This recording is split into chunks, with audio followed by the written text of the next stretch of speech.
we are in Golden Horn. Golden Horn, you remember the very first day I mentioned, this little bay or fjord is like a horn, right?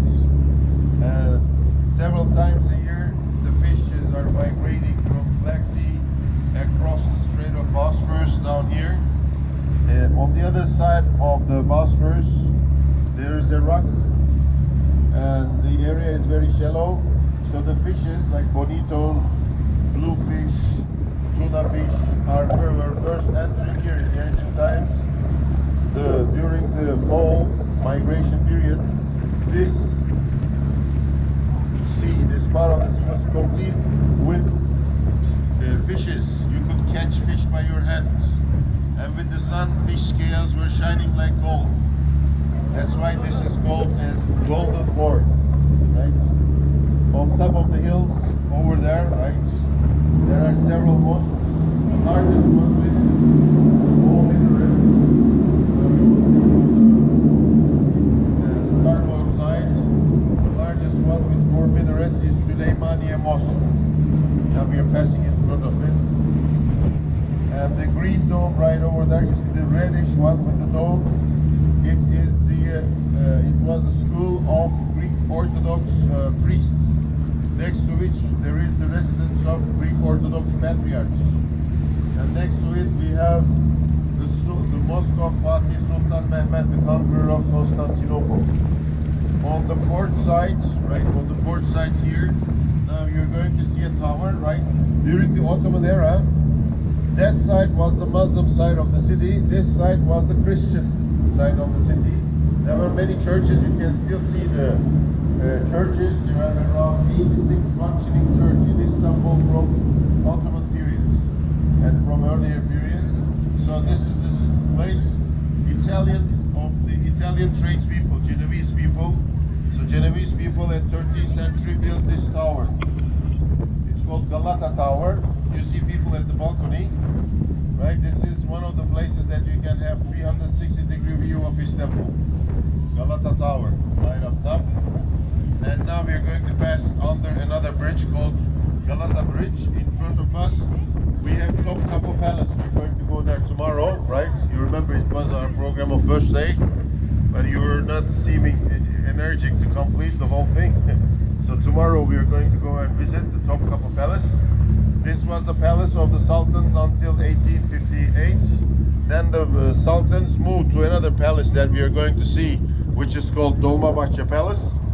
So to be able to provide connection with the ministries which were around here and the palace, they built this bridge in 1859. But this is not the old bridge. Around 25 years ago, the old bridge was not good anymore at all. They built a new one, almost one-to-one, same as old bridge, under which we have fish restaurants. You see, those are all fish restaurants. And this is an opening bridge. The bridge opens for the big ships because we had a shipyard in this area, not anymore. Right? They had to bring the ship in and out. So they were in the night, they were closing the traffic, opening the bridge so the ships could come in. The Black Sea is, we are not in Bosphorus here. This is Golden Horn. Black Sea is this side, northeast. Now shortly when we go past this bridge, we are going to make a turn towards the port side, and we will be navigating in the Strait of Bosphorus, the Strait of Cow. Be careful when you're passing under the bridge. Hold down your hands.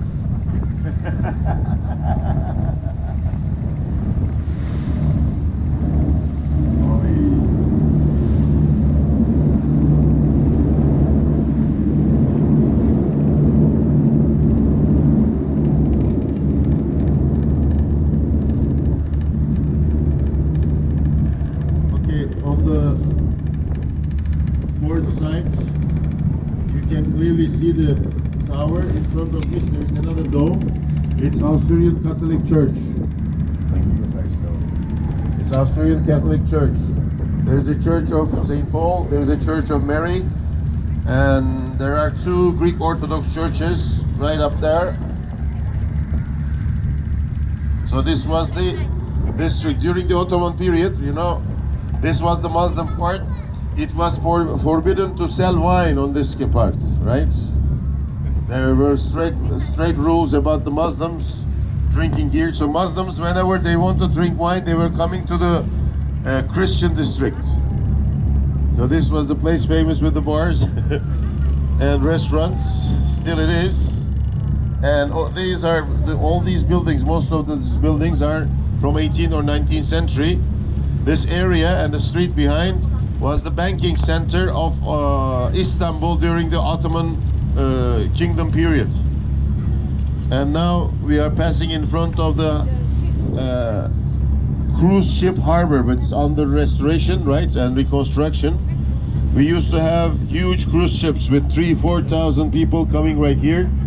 Now they are restoring and reconstructing a modern harbor right in here on the ocean. Now we entered the Bosphorus, right, the Strait of Bosphorus, 37 kilometers northeast southwest direction with a lot of zigzags, so it's very difficult to navigate across for the big ships.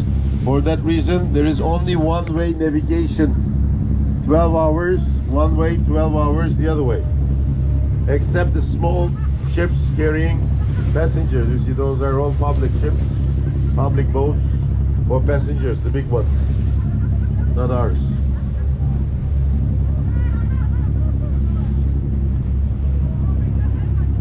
So you can clearly see Hagia Sophia, Topkapı Palace and Blue Mosque. Blue Mosque, Hagia Sophia and Topkapı Palace on the starboard side. It's quite picturesque though. You can see the 6 minarets of Blue Mosque, 4 minarets of Hagia Sophia. You didn't see the fourth one, right, at the first day? You didn't, then now you can see all 4. And this tower area is Topkapı Palace, the palace of the Sultan.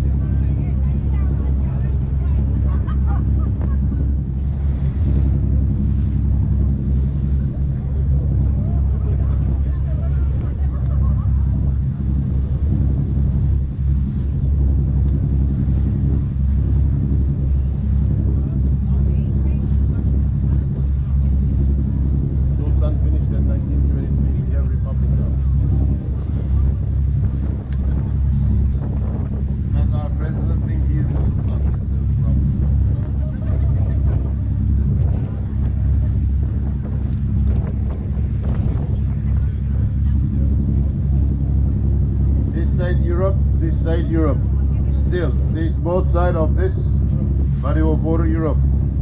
This side is Asia,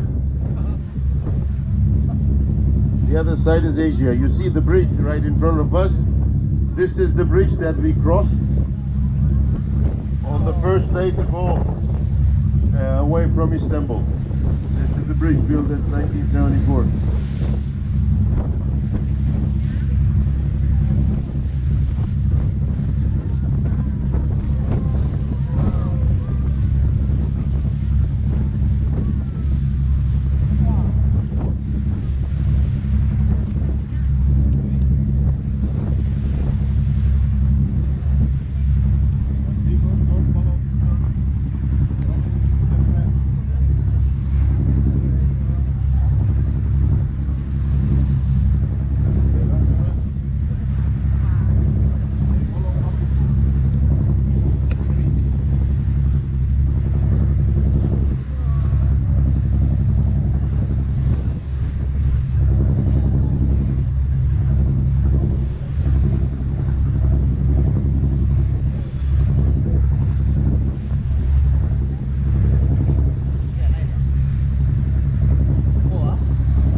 the bankers from Europe and pushed the whole empire into a very big difficulty because they spent a lot of money for this palace.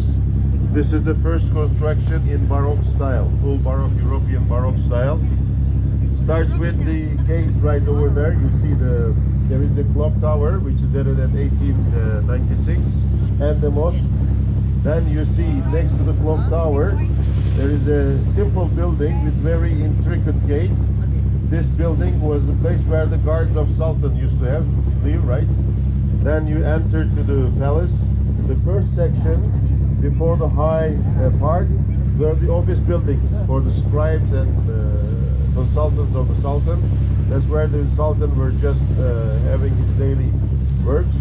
Then the second one, up there, there are private dining rooms for the Sultan and the places where to meet. And also, in this building, we have the largest reception hall ever built in a palace. Decorated everywhere. The balusters, the chandeliers are decorated with Bohemian crystal. There is one single chandelier, 7,000 kilos, hang on the main door, and there is one big silk carpet inside. There are many carpets, but I'm talking about the ambassador's hall, the reception.